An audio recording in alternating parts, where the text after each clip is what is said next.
On va y arriver. Hello guys et bienvenue ou welcome back to the motherfucking YouTube channel. Alors aujourd'hui je suis trop contente de enfin vous retrouver après genre plus d'un mois d'arrêt. Je vais pas vous mytho, c'est genre la 6ème fois que je refilme cette vidéo et je suis en sueur là. Je pense pas que cette intro doit être spécialement plus longue que ça étant donné que tu t'en doutes au vu du titre de la vidéo. Aujourd'hui je me sens enfin prête de te partager mon histoire, mon vécu avec mon anorexie mentale. J'ai décidé de te la raconter à travers plusieurs angles, plusieurs points de vue différents. Alors la préparation pour cette vidéo est réelle. Du coup aujourd'hui je te partage mon histoire à travers le point de vue de la société, de mon déni. Ça impliquait pour moi socialement, physiquement, mentalement, spirituellement. Et enfin, dernier point, faire la liaison entre l'estime de soi et sa santé. Alors avant de vous partager mon histoire, point info, qu'est-ce que les TCA? TCA est l'acronyme qu'on va utiliser pour définir les troubles comportementaux alimentaires, ou aussi connus sous le nom de troubles de conduite alimentaire. Parmi eux, on y retrouve la boulimie, l'hyperphagie, l'anorexie et sans doute bien d'autres. Alors maintenant, qu'est-ce que l'anorexie mentale? L'anorexie mentale est un TCA qui se caractérise par une recherche incessante de minceur, par une perception déformée de l'image du corps, par une peur extrême de l'obésité et par une alimentation restreinte, conduisant à un poids corporel très faible.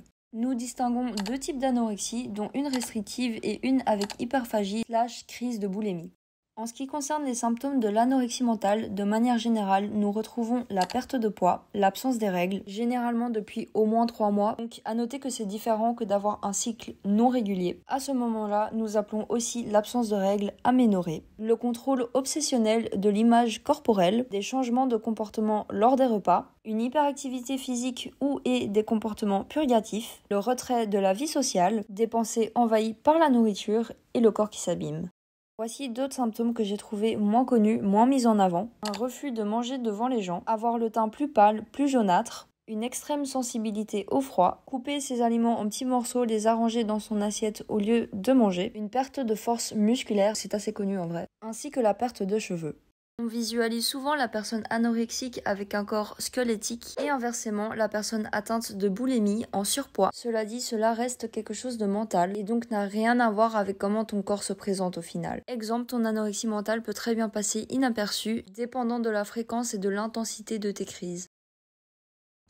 Alors tout d'abord je trouvais ça super important de mettre le point sur le fait que l'anorexie mentale est super fortement liée à l'image idéale corporelle qu'on a attribuée à la femme. J'irais même peut-être au fait de dire que c'est dû à ça honnêtement. Et peut-être de dire juste le fait qu'ils sont liés enlève l'impact que ça a du fait que genre à quel point ça impacte les gens en fait. Je vais t'expliquer pourquoi est-ce que je pense vraiment que l'un est la cause à effet de l'autre. Pour moi il faut aller à la racine et c'est-à-dire pourquoi est-ce que ça touche plus souvent les jeunes filles, pourquoi est-ce que ça apparaît à l'adolescence. Alors c'est pas du tout quelque chose de nouveau, autant plein de gens sont au courant, autant plein d'autres, autant femmes que hommes, décident de faire ça ou ne sont pas conscients ou se disent que c'est du cinéma et que ça n'existe pas, mais la charge mentale est quelque chose de très réel. Je t'explique. Alors j'ai vraiment pas envie de m'égarer du sujet principal qui est parler de l'anorexie mentale. Maintenant l'anorexie mentale est quelque chose à multifacettes. Cela dit, note à plus tard, j'aimerais vraiment faire une vidéo sur le fait de soigner son énergie féminine. Parce que pour moi c'est clairement un travail lié au fait de sortir de l'anorexie mentale. Tu t'identifies ou pas à la spiritualité, là n'est pas la question. C'est juste un fait, tout le monde a des traits masculins et féminins en lui. Que tu décides de le voir comme des traits de personnalité ou de l'énergie,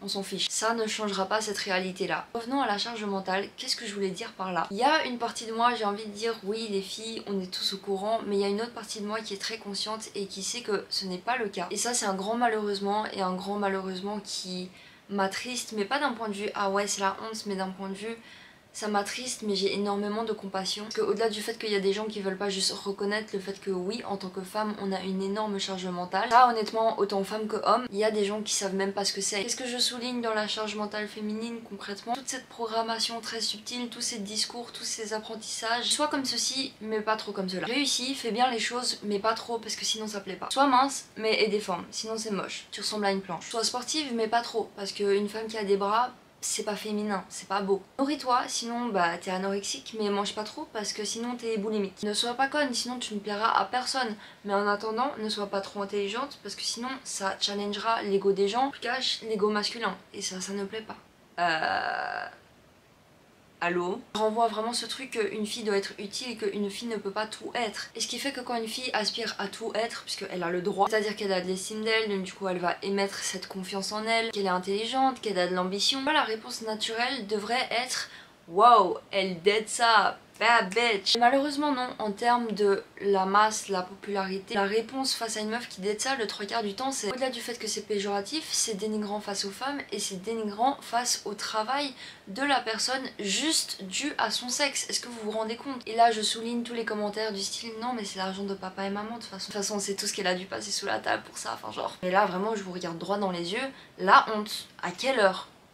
Et ça c'est un truc, je le dirai jamais assez, mais je pense que les gens se rendent réellement pas compte à quel point la phrase régner pour mieux diviser est instaurée dans notre société, dans tous les aspects possibles et imaginables. Je veux dire, à la fin d'une journée, on habite tous la même adresse, hein, ça s'appelle la Terre. Vraiment pour mettre en lumière que en tant que fille, malgré nous, on a été programmés, on a été éduqués avec ce message de c'est pas assez, ce n'est jamais bon. Et à la longue ça t'apprend cette pensée limitante de tu dois plaire et que ton rôle est d'être utile. Et c'est en poussant ce genre de narratif que oui, à l'adolescence qui est l'âge normal où tu t'intéresses à genre les amourettes et le sexe opposé et patati et patata. Au final ça pousse aux jeunes filles de trouver leur estime d'elles à travers leur corps, à travers ce à quoi elles ressemblent et pas la vraie valeur, la vraie estime d'elles. Je pense que bon en 2023 on sait tous que ce n'est pas la vraie source de la vraie estime de soi. Peut-être que pour toi qui regardes c'est quelque chose de limpide et que t'en es conscient ou consciente, mais le fait est qu'il reste un monde entre savoir et appliquer. Quand je faisais mes recherches, que ce soit en français ou en anglais, c'était toujours présenté comme on ne sait pas vraiment, mais ça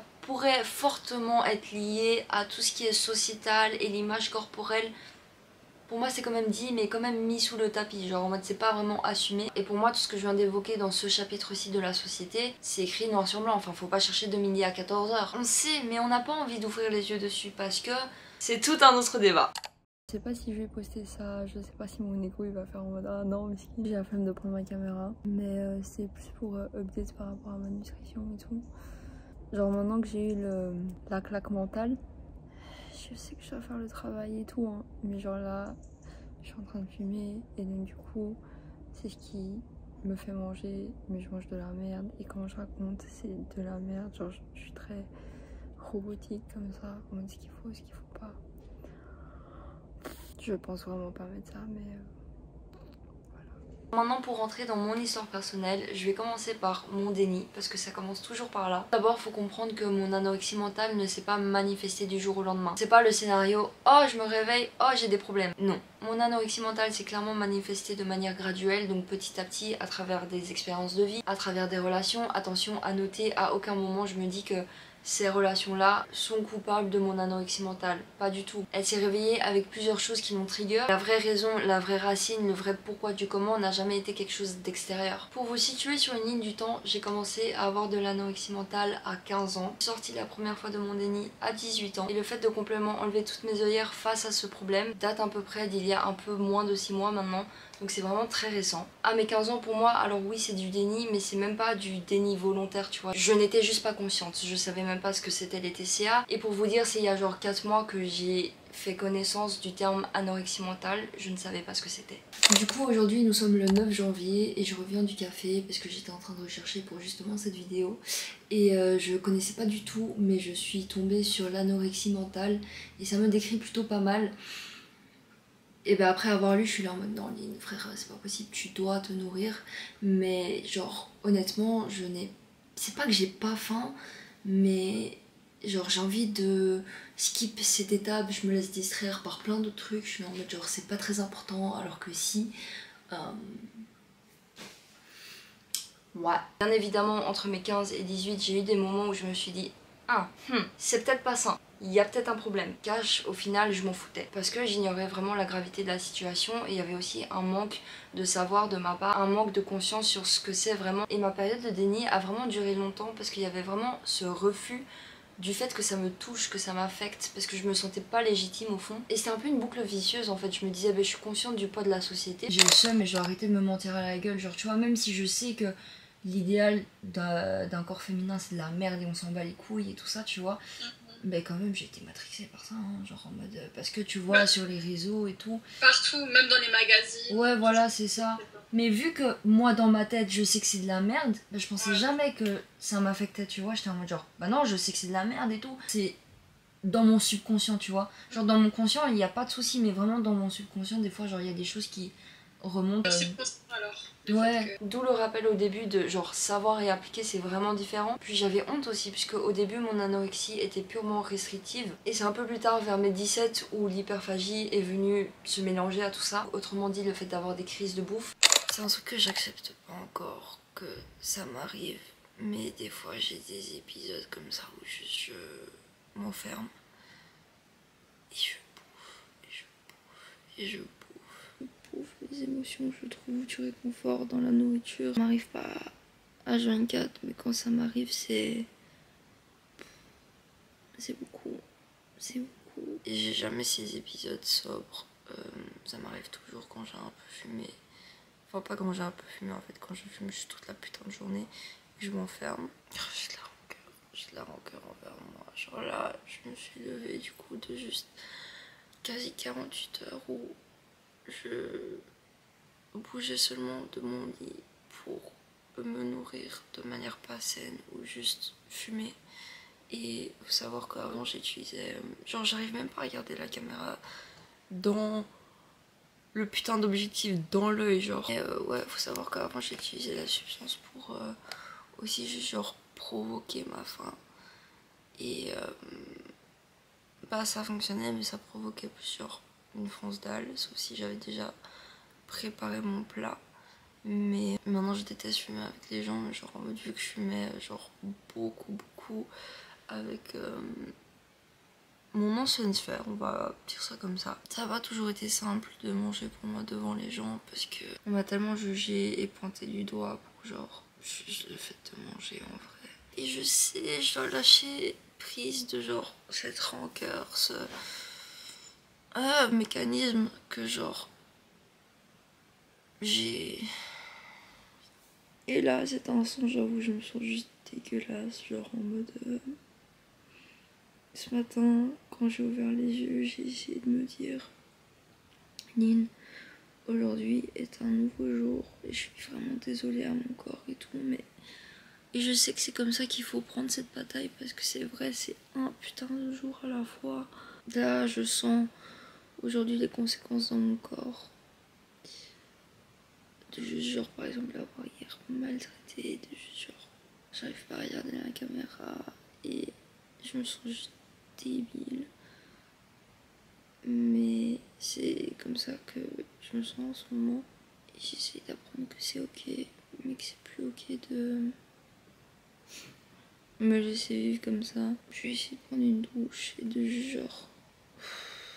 Ouais, tout ce qui vient de se passer. C'est vraiment du binge eating. Et j'avais honte parce que je me disais, je passe pour qui? Il y avait vraiment une énorme résistance et au début je peux même pas parler de résistance, c'est un refus total. La partie où je me sentais pas légitime, bah des fois ça m'arrivait. Une fois sur le mois, je m'étais mis la déterre ou soit j'allais mieux et donc du coup j'arrivais à manger tous mes repas et je me dis ah bah c'est bon, je suis guérie, j'ai pas de problème. Genre c'est bon Lynn, arrête d'être dramatique, arrête de faire du cinéma. Tu vois, tu sais manger. Oh là là. Alors que c'est bien plus que ça. C'était vraiment une boucle vicieuse pendant des années et des années. En fait tu vois plus la réalité en face, tu vis vraiment dans une réalité guidée par tes idées complètement tordues de toi-même. J'avais vraiment une dysmorphie quoi, où je me voyais toujours plus grosse que ce que je n'étais. Comme si j'étais grossophobe par rapport à moi-même, tu vois. Genre, je me laisserai jamais être grosse, tu vois ce que je veux dire? En fait, le fait de le dire sur la caméra, ça le rend juste plus réel parce que bah, du coup, genre, enfin, anyway. C'est la première fois que je vois à quel point je suis fine, que je vois qu'il y a un problème. Oh putain, c'est super dur, j'ai l'impression que je fuis le regard même, genre juste sur la caméra. J'ai de base une morphologie fine, et je vois que c'est pas... C'est... Ouais, c'est une claque dans ma gueule et je le prends pas mal dans le sens où je sais que les choses se passent pour moi et pas contre moi. Et c'est juste genre, allez, un appel de genre Lynn, enfin je sais pas, mais là je vois vraiment que genre je suis fine quoi. C'est trop, j'ai pas de genre. Et je pense que mon corps n'a pas tellement changé que ça. Je pense que enfin j'ai cassé cette illusion. Puisque avant, ça là, genre, gros, il y a R. Mais ça là, juste ce petit. Attendez. Genre, ça, le fait que c'était pas droit, je le voyais comme de la graisse, genre en mode être pas assez fine.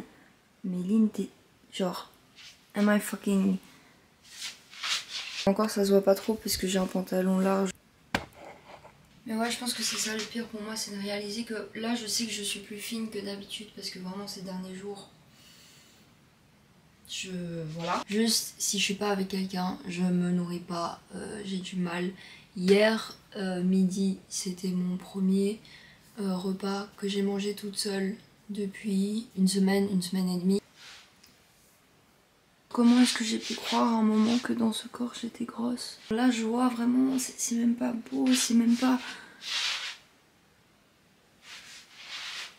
Et au plus où je me rapprochais vers l'année de mes 18 ans, donc la première fois où j'étais là en mode ah ok, il y a un problème. J'avais une réelle résistance à m'admettre que oui, je me cause du tort, mais que t'as cette réalisation que quelque part te causer du tort, bah ça te ramène un certain confort et c'est... Moi, pour moi, c'est vraiment le fait d'être en bataille avec soi-même. C'est carrément ton ombre contre ta conscience, ta lumière. Ça m'a complètement isolée, je me suis complètement isolée. Je m'étais tellement renfermée sur moi parce que c'est logique, ton état d'être, ton état d'esprit va dicter ton comportement en société parce que ça impacte ta capacité à interagir. J'en ai eu une à Nouvel An, j'avais faim et donc du coup genre j'étais en train de grailler et tout, mais genre, allez, il y avait des gens autour et tout ça. Mais ça n'existait plus quoi, genre je voyais que genre moi et ma bouffe. Et genre je n'arrivais pas à m'arrêter, tu vois, j'étais genre... Du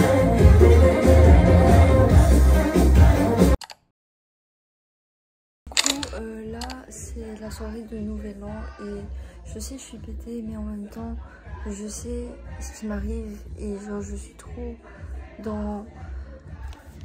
Ok, genre en mode je suis en train de faire une crise.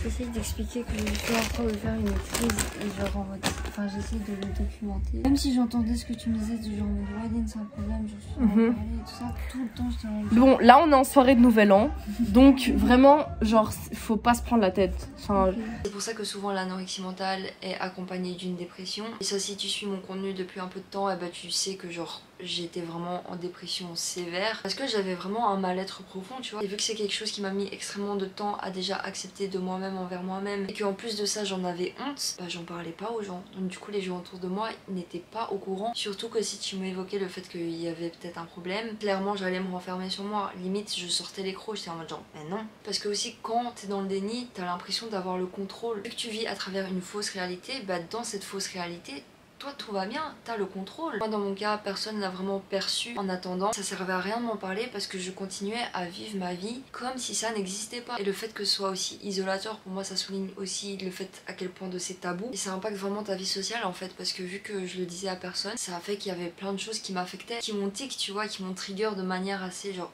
Du coup je ressentais une solitude énorme parce que tout est venu comme ça genre un peu en un coup. Dans le sens aussi où c'était la période de confinement. Vu que ça allait pas, bah, je voulais combler avec la fumette puisque de manière quotidienne ça t'aide à dissocier au final. No shade à eux mais à l'époque je traînais avec des gens qui aujourd'hui je ne qualifierais jamais d'amis et genre je me prenais constamment des remarques et donc du coup j'enfermais encore plus en moi et c'était vraiment le fait que ça affecte mon expérience sociale, c'est vraiment un truc que j'ignorais complètement. À moi de maintenant qui sait et qui en est consciente, je suis en mode oui c'est logique mais à l'époque j'étais en mode genre non, vu que je savais que c'était un problème de moi-même envers moi-même, je suis en mode genre bah non, mais si.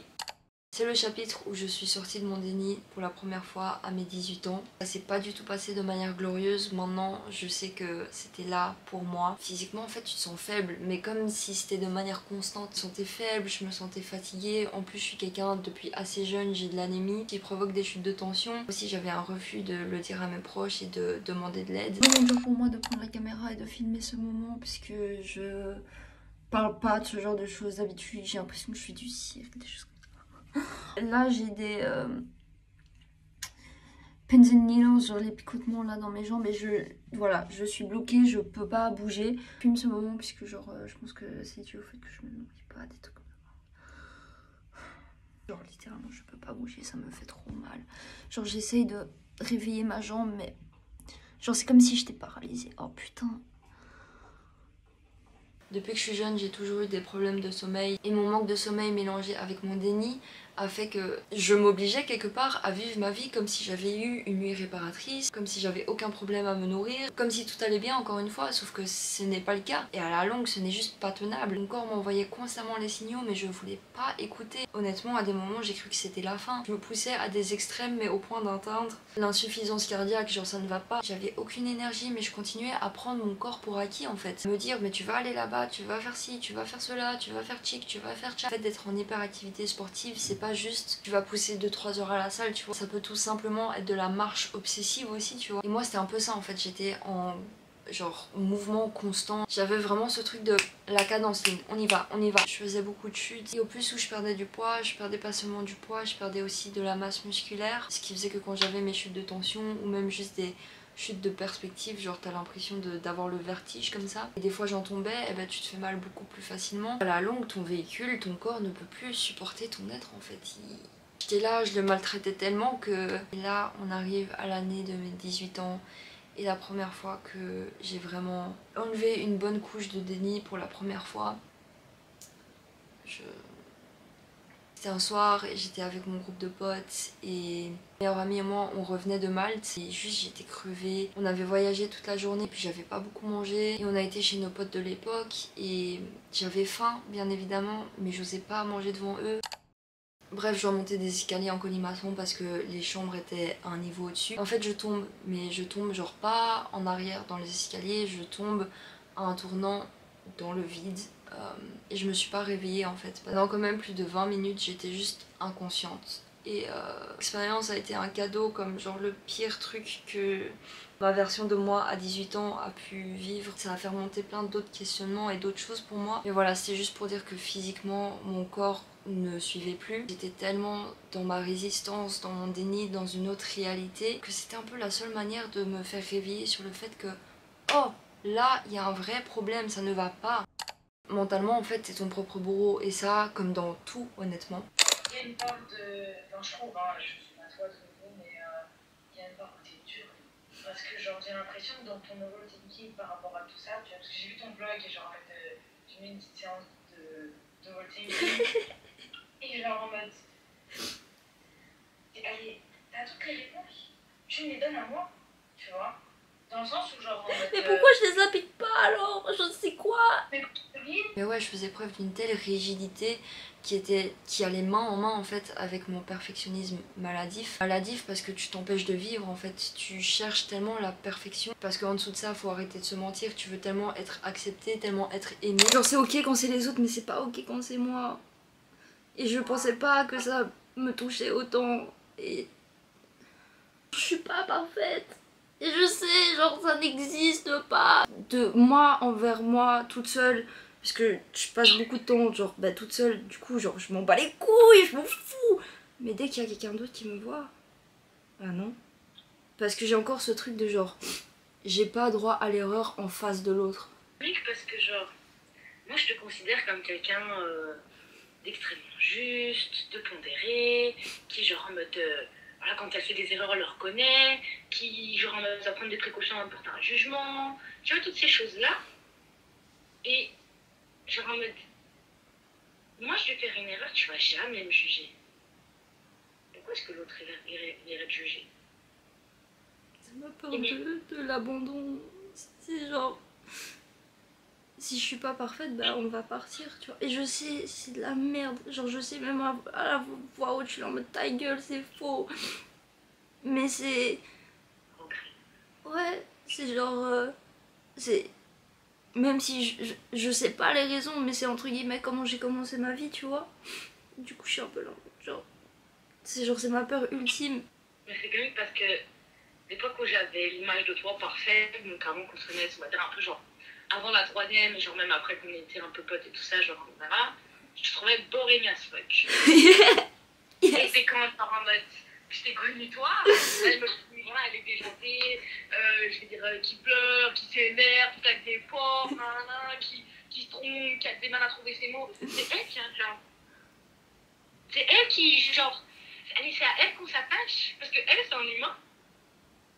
Et genre, une meuf parfaite. Que je voulais toujours être parfaite, tout beau, tout lisse, tout ça. Mais c'est pas ça, être humain. Et cette voix dans ma tête qui était clairement moi. J'ai jamais été le genre de personne qui me pèse ou qui compte les calories parce que, je sais pas, j'ai jamais été comme ça. Mais à l'inverse, je vais calculer ma minceur à travers mon corps, à travers ma silhouette. Donc c'est à dire que si je voyais un peu de gras, genre non, stop, arrête de manger là. Donc du coup ça donnait des trucs comme genre arrête de manger, tu as trop mangé là, je le vois sur moi, mange pas ça maintenant, pas devant eux.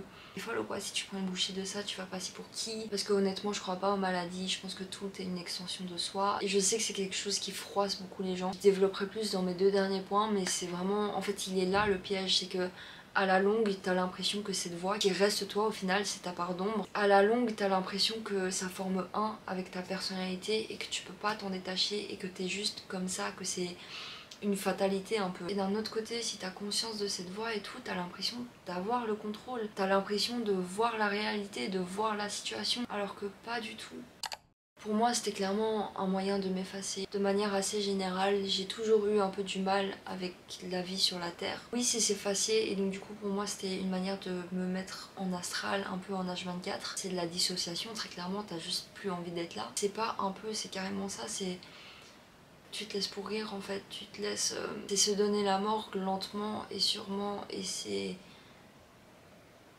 Je sais que c'est des choses dures à dire et que dans cette vidéo, je parle de beaucoup de choses tabous. Enfin, que nous, en tant que société, on a dicté que c'était tabou ou que ça devrait l'être. Mais c'est des choses réelles et ça sert à rien de sugarcoat les situations quand tu ne vas pas bien parce que ça va pas t'aider. Et c'est très clairement ce que je disais, c'est que cette voix, cette maladie, ça reste toi, tu vois. Au final, pour moi, ça reste ta part d'ombre. Et tout le monde a une part d'ombre, ça sert à rien de genre la nier ou ne pas l'accepter parce qu'elle fait partie de toi. Le truc, c'est qu'on vit tellement dans une société qui bénéficie du fait que t'es endormi, honnêtement, que les gens savent pas gérer leur part d'ombre parce que ça leur fait peur. Et je dis pas, ça fait peur, tu vois. Mais le fait que ta part d'ombre te fasse peur, c'est normal. T'es en train de passer par le processus de manière correcte. Enfin, c'est comme si quand tu expérimentes une rupture et que t'étais pas triste. Genre c'est bizarre. Certes la tristesse c'est pas l'émotion la plus ouh à vivre, mais elle est nécessaire. Et au-delà du fait qu'elle est juste nécessaire, elle te sert. Et ouais, spirituellement je vacillais un peu entre le fait de m'identifier avec mon higher self, mon bon côté, ce à quoi genre je tends, j'aspire et tout ça. Et d'un autre côté, dans mon style de vie, je m'identifiais avec ma partie d'ombre. La partie d'ombre c'est quelque chose de vicieux, c'est quelque chose de si subtil, de si genre...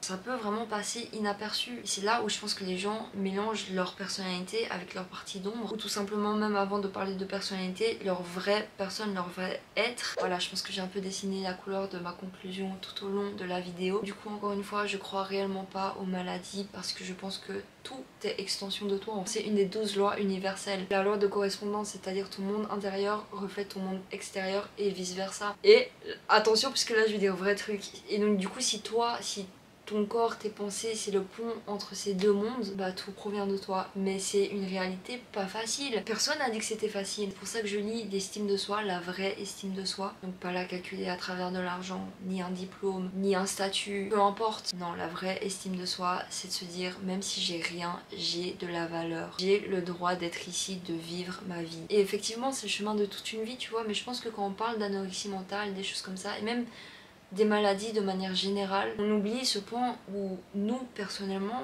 on joue un grand rôle dedans. Bien évidemment ça fait mal et c'est pas facile de se sentir responsable pour tout le mal-être, le malheur en fait que malgré toi tu t'imposes. Comprendre que tu es la racine de ton auto-sabotage, comprendre que tu es ta propre limite. Je pense que si t'écoutes réellement la vidéo, il n'y a rien de plus vrai. Au jour d'aujourd'hui, je sais que mon anorexie mentale n'est pas partie à 100%.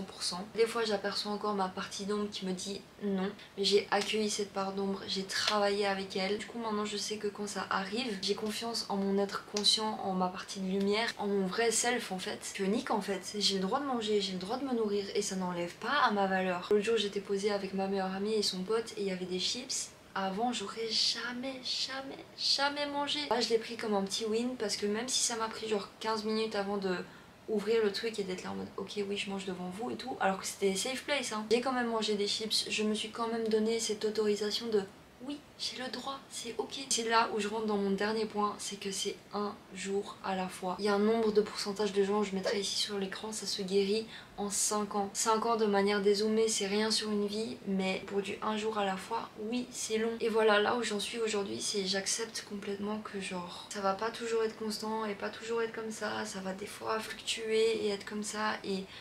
Et c'est ok, et c'est vraiment en prenant la chose un jour à la fois et en ne pas me mettant la pression, en ne pas me jugeant que je vais y arriver. Et je me dois pour moi de prendre ces responsabilités là en main parce que vu que c'est quelque chose de mental, les autres peuvent te supporter, te soutenir, tout ce que tu veux, mais au final, la seule personne qui sait te guérir dans ce monde, c'est toi. Et clairement, à travers toute cette histoire, bon, je l'avais bien compris avant, mais genre maintenant, j'ai même plus de résistance à me le dire, j'avais besoin d'attention, mais pas du monde extérieur, parce que je le demandais même pas au monde extérieur, parce que je savais que la personne qui avait besoin de me donner de l'attention, c'était moi-même envers moi-même. Et si moi-même je me donne pas l'heure, si moi-même je me cala pas, qu'est-ce que les autres vont commencer à me caler? Tu vois ce que je veux dire? Je vais pas mentir, c'est difficile des fois parce que je vois que mon corps il change, je vois que je reprends du poids, je vois que, enfin voilà, il y a des résidus de ma part d'ombre où je me dis genre en mode oh non mais pourquoi, mais tu dois perdre et nanani nanana. Et d'un autre côté, j'ai jamais été aussi heureuse, j'ai jamais eu autant d'énergie, j'ai jamais eu un sommeil aussi qualitatif sans devoir me défoncer pour genre juste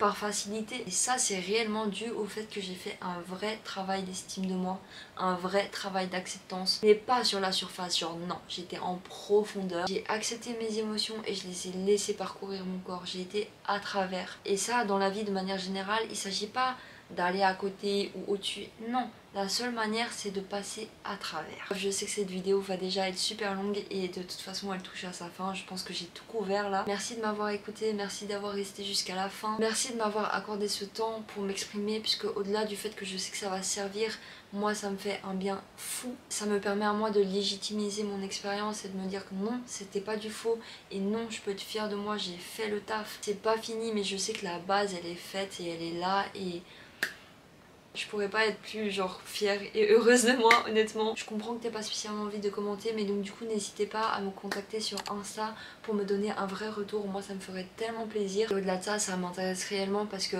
parler de ça, connecter avec des gens qui savent ce que c'est, ça m'a aussi beaucoup aidé dans mon processus d'acceptance et de... enfin bref. Voilà. N'hésite pas à liker et à partager si tu sais que ça va être bénéfique pour quelqu'un que tu connais ou même juste pour me soutenir, ça fait plaisir. C'est vraiment une vidéo dans laquelle je crois, dans laquelle je dis des choses vraiment pertinentes. Et de toute façon, je manifeste le fait que les personnes qui doivent vraiment l'entendre vont regarder. So, I'm not worried. Mais bref, en attendant, je vous fais plein de bisous et je suis trop contente d'être de retour. Du coup, à très bientôt.